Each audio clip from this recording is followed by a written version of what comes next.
رب العالمين. Rahman Allah Subhanahu wa taala. Selawat dan salam semoga senantiasa tercurahkan teruntuk baginda Nabi yang mulia sallallahu alaihi wasallam, kepada para sahabatnya dan orang-orang yang senantiasa mengikuti beliau sampai hari kiamat. Para jamaah haji yang dimuliakan Allah Subhanahu wa taala, Assalamualaikum warahmatullahi wabarakatuh. وأسأل الله أن يتقبل منا ومنكم صالح الأعمال. Aku memohon kepada Allah Subhanahu wa taala, mudah-mudahan Allah menerima amalanku dan amalan semuanya, amalan-amalan yang soleh oleh Allah Subhanahu wa taala. تركتم أولادكم وبذلتم أموالكم من أجل هذه الفريضة العظيمة وهي حج بيت الله الحرام. Kalian telah meninggalkan keluarga kalian dan telah mengeluarkan harta yang banyak untuk mengerjakan kewajiban yang sangat agung ini.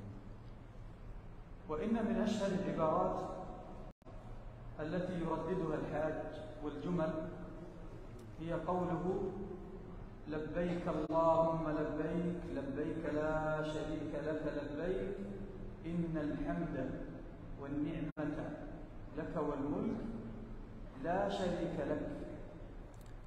Sesungguhnya di antara kalimat yang masyhur yang sering diucapkan oleh jamaah haji, yaitu kalimat talbiyah labbaik Allahumma labbaik labbaik la syarika laka labbaik innal hamda wan ni'mata laka wal mulk la syarika lak.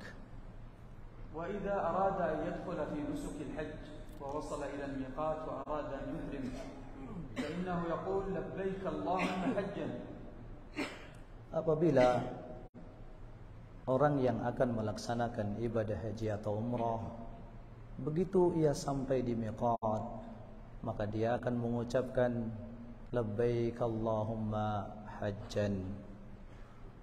والسؤال هنا ما معنى هذه الجملة التي يرددها الحاج كثيرا في موسم الحج؟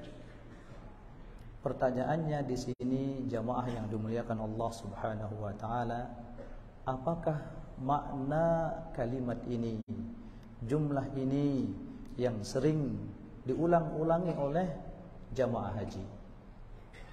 أول أمر يجب أن يعلمه الحاج في هذه المسألة أنها استجابة لنداء الله جل وعلا الذي أمر به أنبياءه عليهم الصلاة والسلام إذ قال لهم وأذن في الناس بالحج يأتوك رجالا وعلى كل ضامر يأتين من كل فج عميق. فمنشأ هذه الجملة هي هذه الآية. Yang pertama kali seharusnya kita ketahui dari makna jumlah ini adalah istijabah, yaitu memenuhi seruan yang Allah Subhanahu wa taala perintahkan kepada Nabi Ibrahim, wa adzin fin nasi bil hajj ila akhir al-ayah. Umumkan kepada manusia untuk melaksanakan ibadah haji. Maka makna yang pertama harus kita pahami bahwasanya makna jumlah atau kalimah talbiyah ini adalah memenuhi seruan Allah Subhanahu wa taala. فالله جل وعلا قال يا عبادي تعالوا إلى الحج فنحن نقول لبيك. Maka seakan-akan Allah Subhanahu wa taala mengatakan dalam ayat ini, wahai hambaku, kemarilah, kerjakanlah ibadah haji. Maka kita menyambut dengan labbaik Allahumma labbaik. Aku penuhi seruanmu, aku penuhi panggilanmu ya Allah. فهي في مجملها استجابة لدعاء الله سبحانه وتعالى. ما معناها بالتفصيل؟ لبيك اللهم لبيك معناها استجبنا لدعائك لنا وندائك يا ربنا. Maka makna ringkas dari jumlah atau kalimat talbiyah ini adalah memenuhi seruan Allah Subhanahu wa ta'ala, yaitu artinya, ya Allah, kami penuhi seruanmu yang telah engkau yang telah menyeru kami, maka kami datang memenuhi seruanmu. لبيك لا شريك لك لبيك يعني جئنا إلى الحج من أجلك أنت وحدك يا ربنا لا شريك لك. لبيك لا شريك لك لبيك, yakni artinya adalah kami datang ya Allah untuk melaksanakan ibadah haji hanya untukmu, hanya karenamu, tidak ada sekutu bagimu.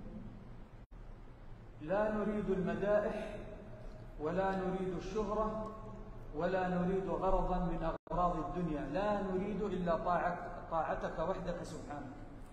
Maka dengan talbiyah ini kita menyerukan, kita dalam haji ini tidak ingin pujian, kita dalam ibadah haji ini sama sekali tidak menginginkan dikenal oleh manusia, sama sekali tidak ingin disanjung. Akan tetapi dalam ibadah haji ini murni kami memenuhi panggilanmu, taat hanya kepadamu ya Allah. كان الكفار في زمن النبي صلى الله عليه وسلم عندهم أصنام حول الكعبة، وإذا أتى موسم الحج يذهبون يلبون لله جل وعلا ثم يعطون هذه الأصنام شيئا من العبادات يلبون لها، وهذا معنى لا شريك لك. Dahulu orang-orang kufar ketika mereka melaksanakan haji, mereka bertalbiyah untuk Allah Subhanahu wa ta'ala, kemudian juga memberikan atau mempersembahkan sesuatu untuk patung-patung yang ada di sekitar Ka'bah. Maka inilah yang ditekankan dalam talbiyah ini, labbaika la syarika lak, aku penuhi panggilanmu ya Allah yang tidak ada sekutu bagimu. Maksudnya agar jangan sampai kita melakukan seperti yang dilakukan oleh orang-orang kufar dahulu. لأن الله سبحانه وتعالى له الحمد وله النعمة وله الملك. Karena Allah Subhanahu wa ta'ala lahul hamd, hanya baginya segala pujian. Lahul mulk, hanya bagi Allah Subhanahu wa ta'ala seluruh kerajaan. Lahul hamd wa lahul mulk, la syarikalah, yang tidak ada sekutu baginya. Wa lahun ni'mah, dan hanya bagi Allah Subhanahu wa ta'ala segala nikmat. Artinya dari Allah Subhanahu wa ta'ala segala nikmat. Wallahu wahdahu huwa an-nafi'u wad-dar wa ma min ni'mah illa min Allah. Wallahu wahdahu, dan dialah Allah Subhanahu wa ta'ala an-nafi' wad-dar. Allah Subhanahu wa ta'ala yang memberikan manfaat, dan Allah pula lah Subhanahu wa ta'ala yang memberikan kemudaratan. Huwa alladhi awjadana min al-'adam wa huwa alladhi aghfa 'alaina an-ni'am. Dialah Allah Subhanahu wa ta'ala yang mengadakan kita dari tidak ada, kemudian Allah Subhanahu wa ta'ala memenuhi kita dengan berbagai macam nikmatnya. فالواجب أن نصرف جميع العبادات الدعاء وغير ذلك من العبادات نصرفها لله وحده لا شريك له. Bila demikian, maka kewajiban kita sebagai seorang hamba beribadah, semua ibadah kita, diantaranya doa dan ibadah-ibadah yang lainnya, hanya untuk Allah Subhanahu wa ta'ala. لأن بناء التوحيد في قلوب الناس أمر الله به قبل بناء الكعبة في قوله سبحانه وتعالى وإذ بوأنا لإبراهيم مكان البيت ألا تشرك بي شيئا. فبناء التوحيد في القلوب قبل بناء الكعبة. Karena membangun tauhid dalam hati manusia, ya ini maksudnya adalah membangun ikhlas, mentauhidkan Allah Subhanahu wa taala dalam hati manusia, itu lebih dikedepankan, lebih didahulukan daripada membangun Ka'bah. Dan ini terpancar dari firman Allah Subhanahu wa taala, wa id bawa'na makanal bait. Dan ketika kami berikan tempat kepada Nabi Ibrahim, tempat al-bait ini, apa seruan Allah Subhanahu wa taala? Alla tusyrik bi syai'a, agar jangan sampai engkau menyekutukanku dengan sesuatu apapun. Maka membangun tauhid di dalam hati manusia itu lebih diutamakan sebelum membangun Ka'bah. وقد عرفنا معنى هذه الجملة فإنه يشرع لنا أن نكررها دائما في حجنا. Kita sudah mengetahui makna hakikat dari jumlah ini, maka disyariatkan untuk kita untuk apa? Mengulang-ulangi jumlah atau kalimat talbiyah ini. أشكركم على حسن الاستماع وكرم الإنصات. شكرا جزيلا. Cepat sekali selesai saya berterima kasih, kata beliau, atas kesediaan bapak-bapak semua untuk mendengarkan kajian ringkas ini. Wa jazakumullahu khairan. Mungkin ada yang bertanya, silakan. Terima kasih. Assalamualaikum warahmatullahi wabarakatuh. Assalamualaikum. Di antara saudara-saudara kami yang seharusnya berangkat haji tahun ini, namun karena sesuatu dan lain hal, akhirnya mereka tidak bisa untuk menunaikan haji. Namun dengan niat untuk menjawab panggilan Allah juga, ada sesuatu yang harus mereka lakukan, sehingga apa? Mengambil dana yang seharusnya untuk perjalanan haji diambil dan dimanfaatkan untuk kepentingan umat, sehingga dengan demikian tahun yang akan datang mungkin cukup untuk bisa mendatangi tanah haram ini. Bagaimana dengan hal yang demikian? Pertanyaannya apa? Nah, dana yang seharusnya untuk haji tahun ini karena dia tertunda, akhirnya dia ambil dan dimanfaatkan untuk kepentingan umat yang, jadi dia sedekahkan. ya, Jadi dia tidak jadi untuk berangkat haji. Ba'du ikhwanuna fi Indonesia qadarallahu ma syaa fa'al bi asbabin yani katsirah la yastati'ati li ada'i faridatil hajj. فهم ينتظرون سنوات طويلة فأخذوا أموالهم وتصدقوا به إلى الناس. فماذا يعني نصيحتهم في مثل هذا النصيحة؟ هل يعني معناه أنهم سيتركون عبادة الحج وينفق أموالهم للناس؟ نعم، أولا الله جل وعلا يقول من استطاع إليه سبيلا في الحج. الغير المستطيع ما عليه وجوب الحج. الأمر الآخر، هم أحسنوا بهذا العمل. يقولون في الحكمة عصفور في اليد ولا عشر فوق الشجرة. عندك الصدقة أمامك وما تعلم المستقبل هل ستحج أو لا، فالمال الذي لديك اصرفه في مرضاة الله، وإن كتب الله لك حجا ستحج ولو بعد 1000 سنة، فتوكل على الله وأبشر بالخير. Ya, tadi dengan ringkas pertanyaannya tentang banyak di antara saudara-saudari kita tidak jadi berangkat karena satu dan lain hal. Kemudian akhirnya dia mengambil dananya atau hartanya tapi disumbangkan untuk kepentingan umat. Ya, bagaimana dalam perbuatan ini bagaimana begitu Pak ya? Nah, saya menjelaskan al-hajju liman istata'a ilaihi sabila. Ibadah haji itu bagi orang yang mampu. Ibadah haji itu bagi orang yang mampu. Maka siapa yang mampu dialah yang wajib melaksanakan ibadah haji. Yang belum mampu tidak diwajibkan untuk melaksanakan ibadah haji. Saya tambahkan, termasuk yang belum mendapatkan giliran, maka dikatakan belum mampu.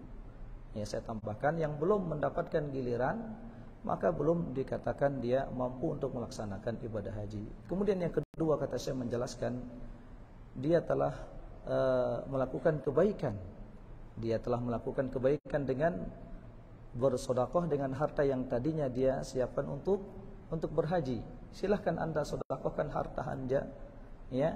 Bila Allah Subhanahu wa taala telah menuliskan Anda untuk datang dipanggil melaksanakan ibadah haji, maka pasti Anda akan datang walaupun 1000 tahun yang akan datang. Pasti Anda akan datang melaksanakan ibadah haji bila itu sudah ditakdirkan oleh Allah Subhanahu wa taala. Ya, Pak.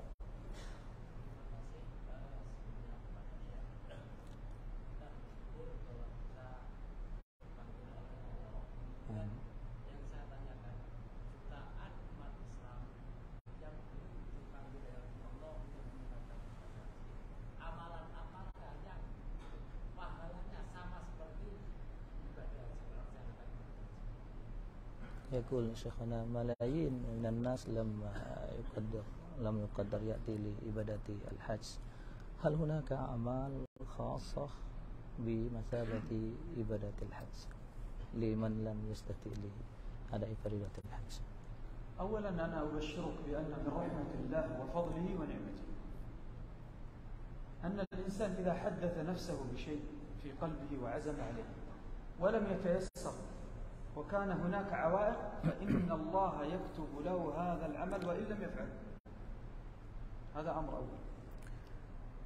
Tadi ada pertanyaan, saqra as-su'al awalan. Tadi ada pertanyaan tentang jutaan dari saudara kita belum ditakdirkan untuk melaksanakan ibadah haji. Apakah di situ ada amalan yang sebanding sehingga mereka mendapatkan pahala ibadah haji ini? Syekh menjawab, pertama-tama aku berikan kabar gembira kepada semuanya, dan ini min rahmatillah azza wa jalla wa fadli wa karamih, termasuk karunia dan rahmat Allah Subhanahu wa taala kepada hambanya. Apabila seseorang dia betul-betul berniat ingin melaksanakan ibadah haji dan dia niatkan benar niatnya di dalam hatinya dan belum dimudahkan oleh Allah Subhanahu wa taala untuk melaksanakan ibadah ini, pertama Allah Subhanahu wa taala menuliskan niatnya itu seperti orang melaksanakan ibadah haji. والأمر الثاني أن الحج الركن الخامس فأمامه 4 أركان هي أهم منه: التوحيد، إقام الصلاة، إيتاء الزكاة، صوم رمضان. من أصلح هذه ال4 فهي أولى وأقوى من الحج. Yang kedua, melaksanakan ibadah haji adalah rukun Islam yang kelima. Di belakangnya masih ada 4 rukun Islam, dan ini lebih utama. Yang pertama tauhid, syahadatu an la ilaha illallah wa anna muhammadan rasulullah. Yang kedua menegakkan ibadah salat. Yang ketiga menunaikan zakat, dan yang keempat puasa Ramadan. Maka siapa yang betul-betul mendatangkan ini dulu, maka ini lebih utama dari yang kelima. والطاعات بشكل عام بمختلف الطاعات أكثر من الخير وأبشر بالخير من رب الخير. Dan setelah itu hendaklah seseorang dia memperbanyak melakukan ketaatan, maka Allah Subhanahu wa taala akan membukakan untuknya pintu-pintu kebaikan. Ya, yang terakhir ya. Ya. Kedudukan sholat di Masjidil Haram sama kedudukan sholat di sekitar utara sini, maka sama apa tidak? Yang kedua, bagaimana bagaimana dengan umroh sunnah yang dilakukan oleh saudara-saudara kita ini? Umroh sunnah setelah umrah wajib. يقول الشيخ ما فرق بين أجرة الصلاة في المسجد الحرام والمساجد في حدود الحرم هل أجره سواء ثم ما حكم العمرة السنة بعد عمرة الواجب.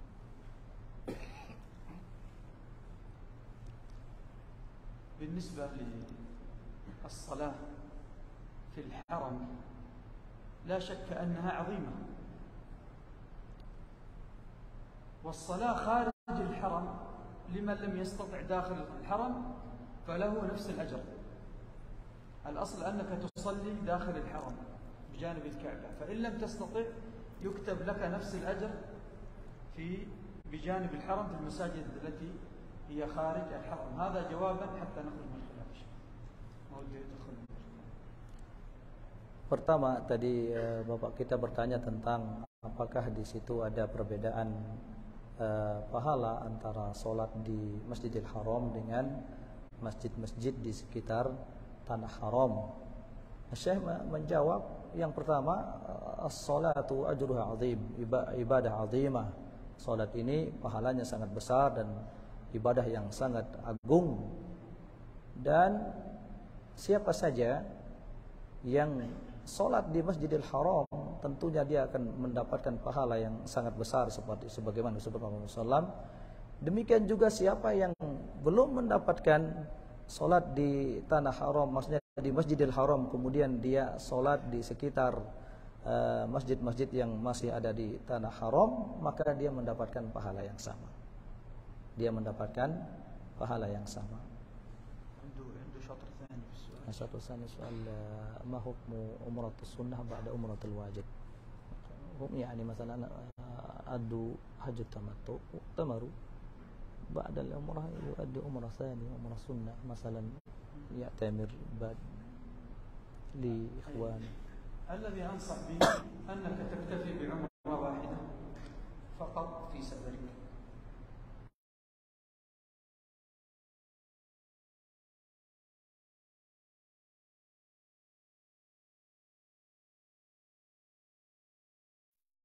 Ya, Bapak tadi pertanyaan yang kedua tentang umrah sunnah setelah umrah wajib. Saya menasihatkan, yang saya nasihatkan, cukupkanlah dengan satu umrah saja. Cukupkanlah dengan satu umrah saja, itu lebih afdal. Ya, lebih afdal maksudnya karena ini yang dilakukan Rasulullah. Agar kita lebih punya banyak waktu untuk beribadah, ibadah yang lainnya. Untuk saudara kita yang lain, doakan. Banyak doakan dia di tempat kita ini. Sekarang kita di tanah haram, untuk saudara kita, istri kita, orang tua kita, doakan. Doakan untuk mereka. Terakhir, ya.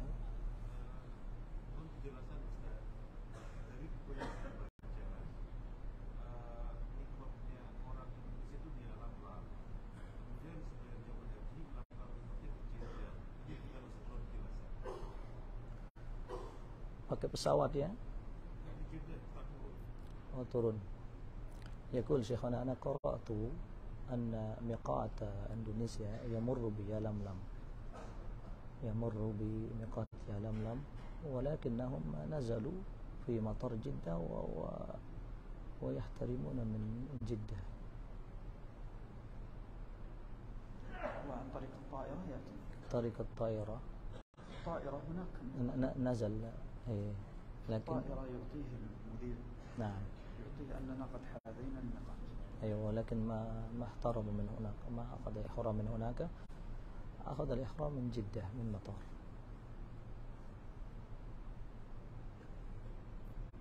وما هو المانع؟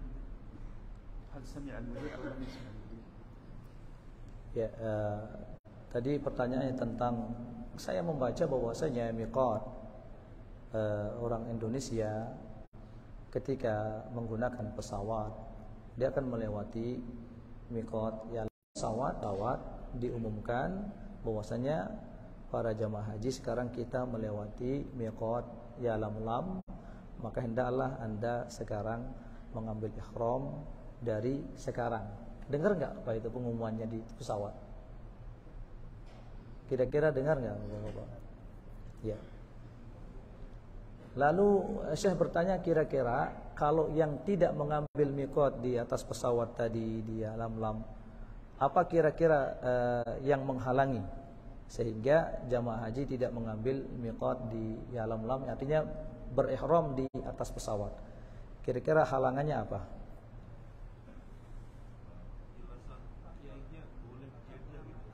Ya? Nah. يقول الشيخ يعتمدون على فتوى علمائهم أنه يجوز في جدة. إن شاء الله الحج صحيح. إحرام صحيح إن شاء الله. Bila halangannya atau dia berihram di Jeddah karena fatwa kiainya, karena itu fatwa kiainya, maka seseorang dia mengikuti fatwa kiainya, maka insyaallah ihramnya sah. Kata saya menjelaskan, karena dia mengikuti fatwa kiainya. Nah,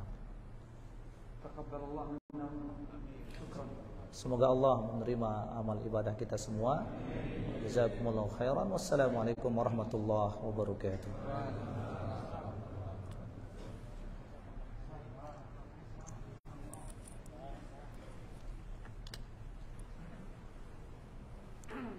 Habis baterai. Gimana kabar antum?